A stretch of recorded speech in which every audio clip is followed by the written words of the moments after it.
মানবপুত্র কবিগুরু রবীন্দ্রনাথ ঠাকুর। মৃত্যুর পাত্রে খ্রিস্ট যেদিন মৃত্যুহীন প্রাণ উৎসর্গ করলেন রবাহুত অনাহুতের জন্যে, তারপর কেটে গেছে বহু শত বৎসর। আজ তিনি একবার নেমে এলেন নিত্যধাম থেকে মর্তধামে। চেয়ে দেখলেন সেকালের মানুষ ক্ষতবিক্ষত হতো যে সমস্ত পাপের মারে, যে উদ্ধত শেল ও শল্য, যে দুর্বার ছোড়া ও ছুরি, যে ক্রূর ও কুটিল তলোয়ারের আঘাতে। বিদ্যুৎ বেগে তাদের ফলায় শান দেওয়া হচ্ছে, হিস হিস শব্দে স্ফুলিঙ্গ ছড়িয়ে বড় বড় মসি ধূমকেতন কারখানাগারে। কিন্তু দারুণতম যে মৃত্যুবার নূতন তৈরি হলো, ঝকঝক করে উঠল নরঘাতকের হাতে।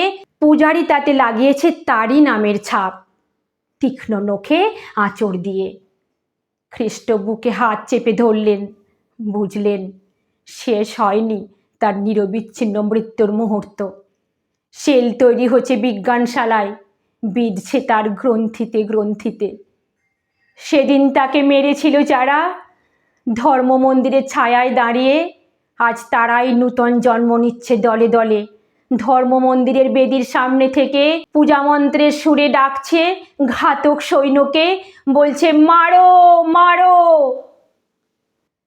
মানবপুত্র যন্ত্রণায় বলে উঠলেন ঊর্ধ্বে চেয়ে, হে ঈশ্বর, হে মানুষের ঈশ্বর, কেন তুমি আমাকে ত্যাগ করলে? কেন তুমি আমাকে ত্যাগ করলে? কেন তুমি আমাকে ত্যাগ করলে?